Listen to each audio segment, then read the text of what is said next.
Dua adalah berprasangka terlalu jauh gitu.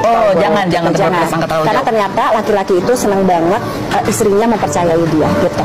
Jadi kalau misalnya tiba-tiba segala ditanyain, ngapain aja, kemana aja, sama siapa aja, tuh nggak suka banget laki-laki kayak gitu. Tapi kalau kita kasih kepercayaan, kita kasih, alhamdulillah ya 27 tahun nggak macam-macam tuh, karena ya saya bilang Kang Emil, saya rada keras urusan ini. Saya bilang saya nggak mau didua misalkan gitu ya. Kalau misalkan begitu berarti sudah tidak bersama saya lagi, hatinya silahkan memilih orang lain misalkan begitu ya.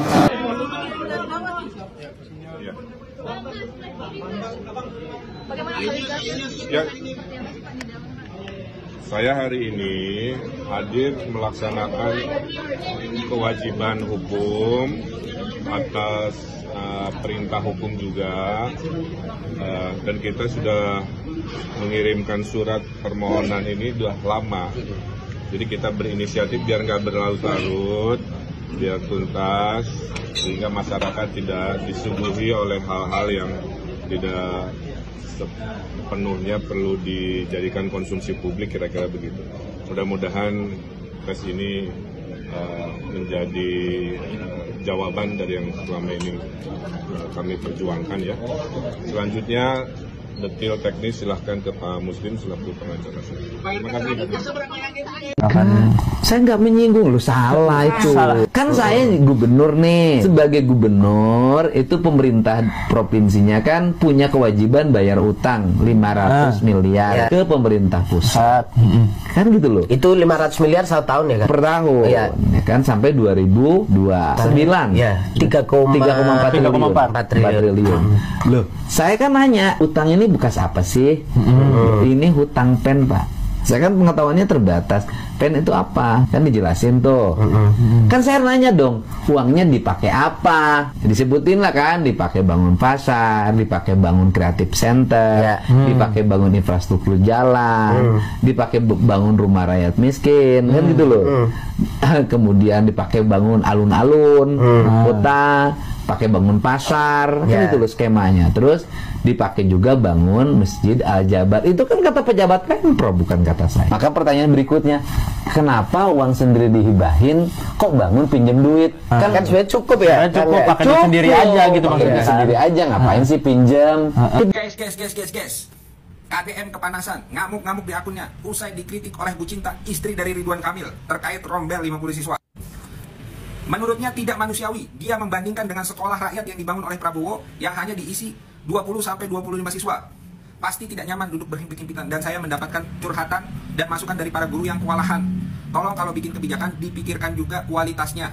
Duar, seperti petir yang menyambar di siang hari. Gas terus Bu Cinta, Jabar sejak dipimpin KDM emang jadi berantakan.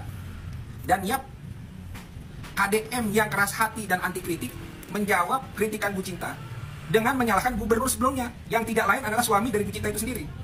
Menurut KDM, di zaman RK, pembangunan sekolah sangat minim, yaitu maksimal 15 sekolah per tahun.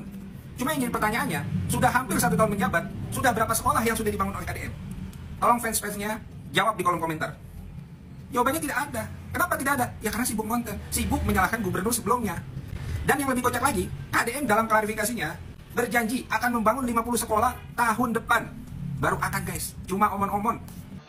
Atalia, istri Ridwan Kamil, mengkritik aturan Kang Deddy Mulyadi terkait 1 kelas 50 siswa di sekolah Jawa Barat. Ibu puntennya, ibu mengkritik koskieu sarua jeung ibu mengungkit warisan suami ibunya Ridwan Kamil terkait pendidikan di Jawa Barat. Berdasarkan data tahun 2023, terdapat 658.831 anak di Jawa Barat yang tidak bersekolah. Terdiri dari anak putus sekolah, lulus tapi tidak melanjutkan, dan belum pernah bersekolah.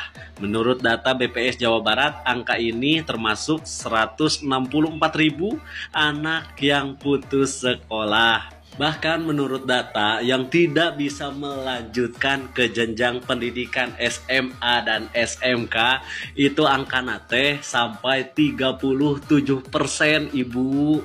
Nah, alasan Bapak KDM membuat aturan satu ruang kelas terdiri dari 50 siswa eta teh yang menekan angka siswa yang putus sekolah karena terbentur biaya. Apal sorangan meren ibunya, orang tua teh teu mampu menyekolahkan anakna ke sekolah swasta karena mahal. Jadi orang tua teh memilih menyekolahkan anak ke sekolah negeri. Ayeuna mah tugas ibu sebagai dewan daripada beberewekan, tapi solusina nya ayeuna mah pikiran kumaha carana nya da ibu teh dewan gitu. Kumaha carana sakola swasta teh teu mahal teuing, ya minimal mah sajajar jeung sakola negeri. Sehingga orang tua yang tidak mampu minat menyekolahkan anaknya ke sekolah swasta. Jeung deui aturan KDM eta teh nya sifatna sementara. Yang terpenting anak-anak orang teh bisa sakarola heula. Panas. Makin panas, Ridwan Kamil gugat Lisa Mariana 105 miliar atas pencemaran nama baik. Kapok, gemblong digugat balik. Makin panas beneran ya.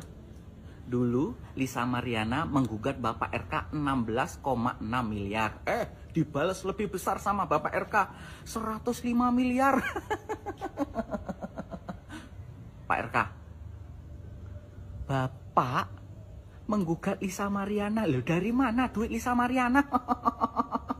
Wong Lisa Mariana aja minta ke Bapak 16,6 miliar. Loh, Bapak kok malah minta ke Lisa Mariana 105 miliar? Hah, dari mana duitnya? Atau jangan-jangan nanti kalau Lisa Mariana nggak bisa bayar pakai uang, bayar pakai icikiwir lagi.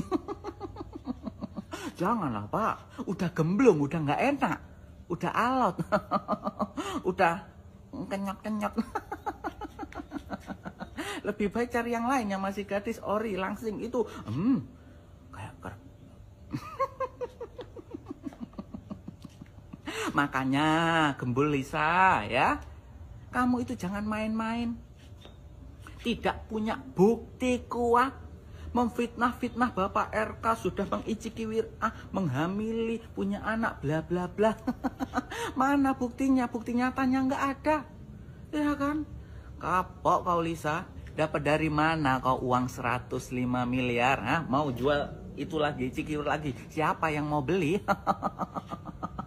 Dijual di micet aja mungkin nggak laku 1 juta. Mending anak SMA. Menurut kalian yang akan menang Lisa Mariana atau Bapak RK? Aku pegang Pak RK sih. Lisa Mariana mah orang biasa ya, kalah lah sama pejabat ya kan. Tapi nggak apa-apa Lisa ya, coba Lisa cari endorsan apapun dah, dijelek-jelekin, bilang saya itu pernah icikiwir sama itu nanti banyak duitnya buat bayar ke Pak RK ya, gimana? Siapa yang mau nikahi Lisa Mariana? Yuk, biar bisa bayarin uang ke Pak RK yuk. Kang Deddy Mulyadi menyebutkan bahwa sebentar lagi warga Jawa Barat tidak bisa memakai fasilitas BPJS Kesehatan. Kenapa tidak bisa memakai BPJS Kesehatan? Karena ternyata Pemprov memiliki tunggakan terhadap BPJS Kesehatan sebesar 300 miliar. Kok bisa Pemprov mempunyai tunggakan? Ini adalah tunggakan pada saat kepemimpinan gubernur sebelumnya, yaitu Bapak Ridwan Kamil. Yang jadi pertanyaannya adalah Bapak Ridwan Kamil kenapa bisa mempunyai tunggakan BPJS 300 miliar, sedangkan dana hibah keluar ratusan miliar secara ugal-ugalan. Apakah kesehatan masyarakat tidak lebih penting daripada dana hibah? Sepertinya ini adalah sebuah hal yang wajib dipertanyakan kepada Kang Ridwan Kamil, yang berimbas pada pelayanan kesehatan di rakyat Jawa Barat. Nanti kalau misalkan ada yang tidak dilayani sampai meninggal, nih siapa nih yang akan bertanggung jawab? Apalagi nih buat para orang-orang yang dapat dana hibah kemarin nih, kalau yang meninggal yang tidak dilayani nih dosanya pada ditanggung ya tuh. Masa orang-orang yang mengerti agama tapi makan uang kesehatan warga Jawa Barat? Sungguh sangat miris. asa aneh gitunya.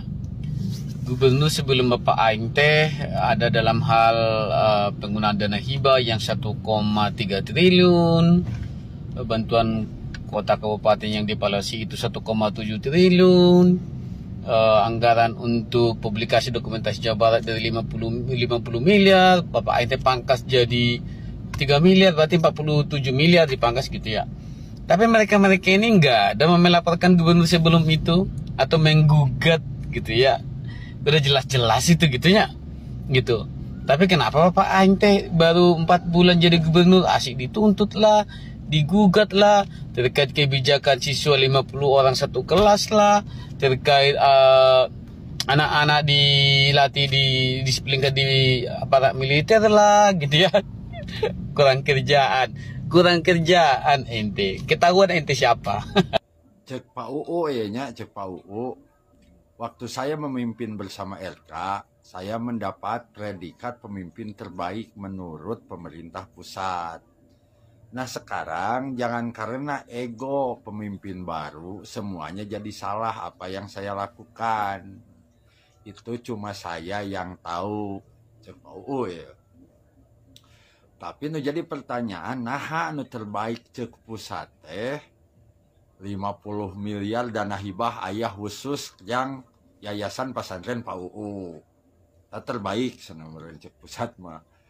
Terus BPJS 200 miliar teu dibayar. Eta terbaik meureunnya. Terus dari Masjid Al Jabar nganyuk. Terbaik meureun cek pusat mah. Terus aya deui kasus Bang Jabar nya RK tong disebutkeun kasus si montok nama. Nah anu terbaik teh kitu jadi tanya-tanya atuh jeung kieu lamun ayeuna kabuka nya Pak sanes ku sabab egona KDM. Tapi geus waktuna kabuka we atuh da sabuni-bunina ge meuleum tarasi anger ngahiekna mah bakal kaambe. Ulah ngalepatkeun pemimpin nu enggal disebut ego sanes eta mah kabuka mah geus waktuna we meureun jalan Allah kudu kabaruka Pak nya. Hapunten Pak